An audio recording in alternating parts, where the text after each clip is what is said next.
Okay, so we're continuing with class 17. This is going to be for thread stress. We're going to do the like your derivations. So here we go. And I'm flipping this guy around. Uh-oh, did I accidentally hit that button? No, it's okay. Jeez. Thought I hit the thing, the button that turned it off. All right. So this is the derivation, and the concepts behind this are that we're going to treat threads like a cantilevered beam, right? So if you can picture with the stress, this idea right here is a beam that has a force applied to it. I'd like to draw the thing out like this right here. And what we're going to do is we're going to take a percentage. This is my usage. This is my adaptation of the derivation here. So we're going to take, let's just treat it as if it's a ring instead of being a thread. So we're not going to ignore the fact that it's actually at a slope. And we're going to take a little chunk out of it right here, right? So there's going to be a percentage of this thing that we're going to take a look at. And I decided, so it's going to be like sort of a percentage of the circumference. And really, I'm doing it kind of like at the mean, if you could think of it, the mean diameter that's right in between right here. Okay. So taking a look at as if this is a cantilever beam. So here, I decided to twist it over to the side. So it's like stuck right here to the wall, and we have a force that we're applying to it, which is right at the center of the thing, right? So let me put it over a little bit right here. And so we want to get, right here is going to be the spot where it's happening. And if we take a look at the overall length of this cantilever beam is going to be P over 2, right? That's because that's, as we went back to the dimensions right here of our square threads, that we had P over 2 was the depth, if you will, right here. And then it's also P over 2 tall, right here. And the width right here, I'm going to say that that's going to be, well, I guess I'm taking it at the root right here, okay? So I'm going to say that's going to be the percentage dr pi, right? So there's the circumference right here. And what I've done right here with that percentage, I'm just saying, well, I'm just taking a little chunk out of the thing, and we'll see it's going to go away. So if I want to get the stress out of something like this beam, I'm going to go MC over I. So now I need to populate what each of those things are going to be. And so I say, first off, that my I, my cross-section, is going to be BH cubed over 12. And in this case, my base, if I'm looking right here, is going to be the percent dr pi. My H is going to be my P, whoops, jumped over here, P over 2 cubed, and it's going to be over 12. So, and then if we have our C, is going to be P over 2 divided by 2, right? So that's just going to be, you know, the distance from the neutral axis to the outside fiber. And then if we're going to have the moment right here, that's going to be, let's see, the moment is going to be, a certain percentage of the F. So I'm going to say a percentage of the F, right? Because this F is distributed along the entire circumference. So that's also going to be the proportion of the F that's coming down here. And that's going to be times the moment arm, which is going to be P over 2 over 2, right? Because this whole thing was P over 2, so the moment arm, the moment that's being experienced right there at the roots right here. So if we stick all of those things inside here, we get a percentage F times P over 2 over 2, right? So that's M, and then our C is going to be P over 2 divided by 2, and it's going to be all over I, which I decided is going to be our percent dr. It's supposed to be percent dr pi P over 2 cubed over 12. Now we start like canceling some stuff out here. Let's see. Well, first off, percentages go away. That's good news. 2 of these go away right there. All right, so it was cubed on the bottom. And what we're left with is 6f, whoops, that's a stupid thing. 6f over pi drp, right? That's the pitch. So this is bending stress, right? Now here it becomes a little bit more complicated trying to decide how to get these stresses, right? So we have to zoom in and take a look at what's actually happening to try, and it's going to be at various locations, right? So remember that's going to be tension on the top and compression on the bottom as far as that bending stress is concerned. And we really ought to take another zoomed in look and see what this really is talking about right here. So I've kind of gone back and forth as to how to approach this, but we want to take and look at the little cube of stress, right? So there's the little stress cube, and remember he's getting a tension on the face right here, and the stress cube here at the bottom is going to get compression right there due to that bending.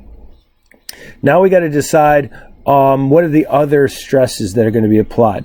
Well, we can have direct shear, we could have torsional. So direct shear is going to be, if you were going to place it onto the thing, it's going to be, of course, it's going to be onto, remember the force is coming down this way right here, so the direct shear on this face is coming that way and that way onto here, so it's coming that way and that way on that face, right?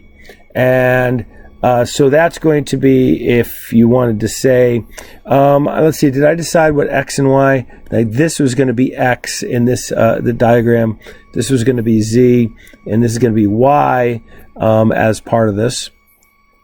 And so on that face right there, that's going to be in the Y direction on the X face, is going to be the force divided by, I'm riffing right here, so you got to be careful.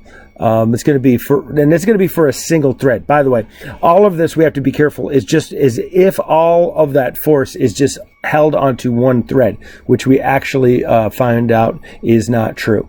So this, I'm trying to think right here. It's going to be the ring, right? So it's going to be P over 2, right? That's this right here, times the circumference, which is going to be pi dr, right? So we could actually have 2f over p pi dr is going to be the direct shear.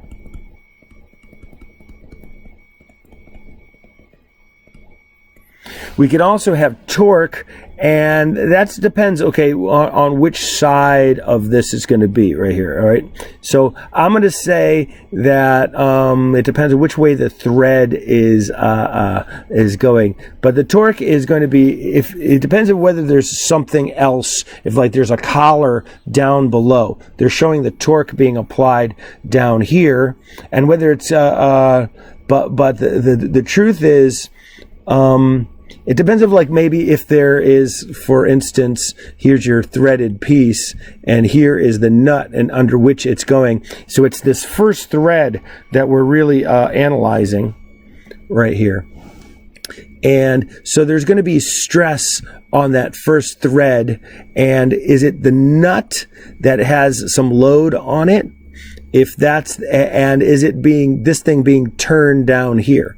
If that's the case, then the stress really, the shear stress due to torsion is really only down here on this part.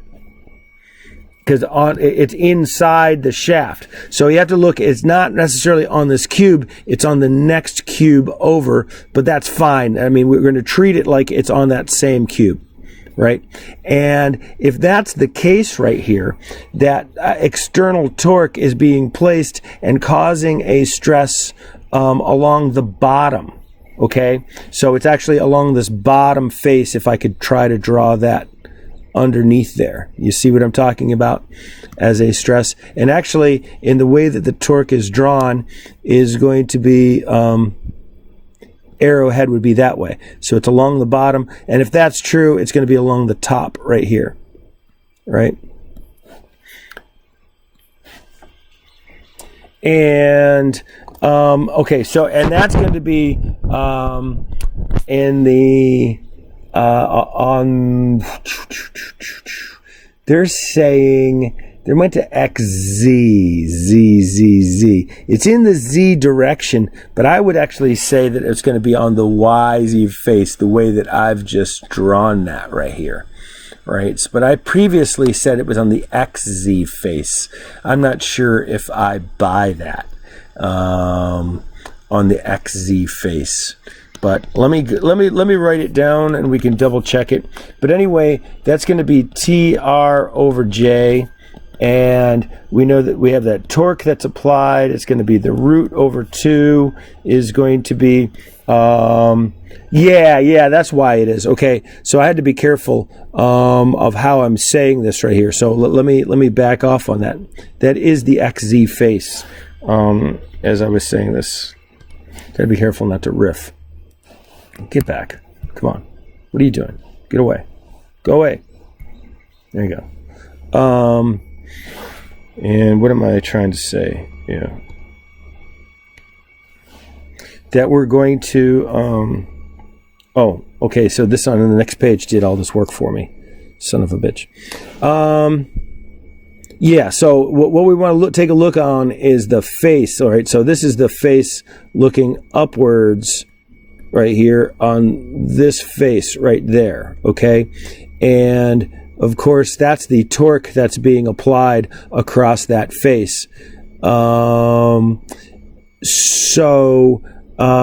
saying that it's actually over on here. So that torque that's inside the on that element right there is going to be pi over 32 dr fourthed. Right. So if we take all of that, we get 16t divided by pi dr cubed, right? So there is another stress that we have to work on. And then lastly here, I think we also want to have the axial, right? So if this one is pushing down here, and then of course these forces are going right here, there's going to be a force in this direction. Now, of course, not on this cube, but on the next cube over, the cube that's at part of the root. But that one right there is going to be normal stress, of course. And that ends up being negative, of course, because it's compression F. I said 4. F over pi over 4 dr squared, right? So that's the axial. And in the way we have arranged here, it's going to be in the y direction, and it's going to be 4f over pi dr squared. Okay. On my next page here, I think I have an excerpt from another book. No, this is us. Okay, yeah, this is us. So they have the torque right here. So that's the one we just saw that up here, right? Torsion. We're going to have this axial. There's going to be what they call bearing stress. Okay, so that's one that I didn't include. Bearing stress is going to be the crushing of the thing, right? So right on the face of the piece, we're going to have it's going to be trying to crush that thing. So that's also why they have negative right here. And they decided to take pi times the mean diameter right here. Yeah, so this is like the circumference. This is the circumference, and here's your P over 2. NT, now it's kind of weird that they put this there. That's the number of threads that are engaged. So we got to be careful. That's actually, I haven't placed that in here in my derivation. I assumed all of the force was on one thread. So but they are going to be shared. We could see that the threads, the first thread takes the majority, and it turns out that from experiment, someone has come up and said that the first thread takes up 38%. And that the second thread, and this is probably from maybe FEA more than likely instead of experiment, takes 25%, and the third thread takes 18%, ... assuming there's lots of threads engaged, and then so the seventh is effectively 0. Right, but you usually don't have that many threads. I'm not saying usually, but this typically you wouldn't have that many threads in, say, just a regular nut. You'd probably only have, well, you could just take a look at one of them. They probably only have like 6 threads or less, even less than that. But I bet there's a specification for how many threads. But you want a good amount of threads engaged in a particular thing. So I'm looking at a nut right now, and I think I'm only counting 4 threads, tell you the truth. But it'd be a good thing to check. So what we usually do for stress is we take the worst case thread at 38%, but that's going to be true for the bending. It's going to be true for the direct shear. It's not going to be true for the axial, and it's not going to be true for the torque. Right? So instead of this N, what we often do is we take the 38% instead, and we get rid of that N as part of this. All right, so this transverse right here. By the way, they also have 3/2 as part of that. They're establishing that method there. I think I would prefer that they would call it direct shear as opposed to transverse shear, because it doesn't seem to me that's exactly right. Well, actually, they're saying that actually takes place like right here. Right, that the transverse shear takes place right here. I'm saying direct shear is trying to cut the entire thing off. So there's summary here. The stresses that happen at the root, they don't take the transverse. They do take the bending, and they take the axial, and they take the torsion, right? And like say here, I'd also consider direct shear on this face. But then they combine these in von Mises stress to be able to get a full stress as part of that. So in summary right here, we're gonna go ahead and follow their lead, even though I think, this is my opinion right here, that you should also include direct shear, because that would be on the XY face. Yes, all right, so I would say that it's going to be on this face right there, on the X face in the Y direction. Here's from another book. they do something similar. I'm not sure I included this. Yes, I did. I included this in the notes out of Collins. I know I've given you a lot of information. It could be confusing. I think we're going to go ahead and stick with this right here to figure out the stresses. But you also do need to do as a situation. As I mentioned above, it depends on the scenario. It depends on the side of which that you're looking at, which is going to be the most highest stressed thing. And you need a free body diagram to decide that. It's also whether the torque is applied to that side or if it's applied to the other side. Because, for instance, in a very typical scenario right here, the torque right here is the highest stressed thread. We can agree on that. The one just as it's in here, because here's the force, right? But the torque is being applied up here, and the torque is mostly due to the thread stiffness. Right? So the torsional shear is up here. There will be a minor amount of torsional shear due to the collar friction. So the collar friction and the thread friction don't both act on the torque due to the collar friction, and the torque due to the thread friction don't act on that same spot. So you can understand that it's more than a plug and chug type of routine. It's an actually thinking your way through the problem and trying to decide, is this the correct stress to be placing on there?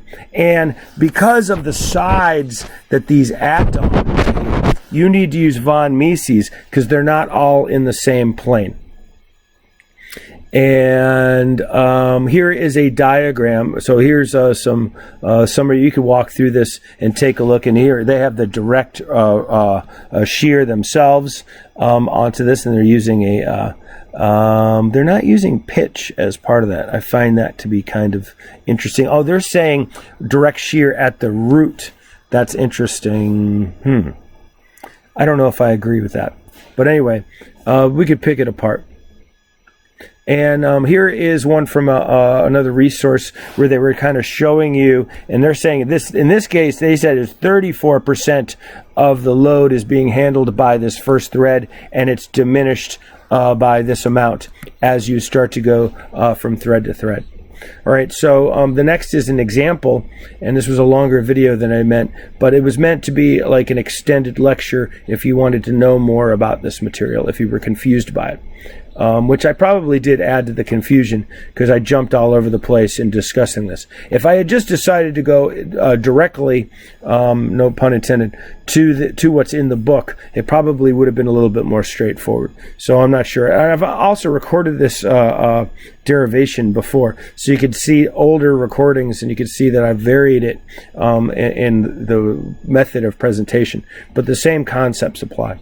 So that's where we're done with this.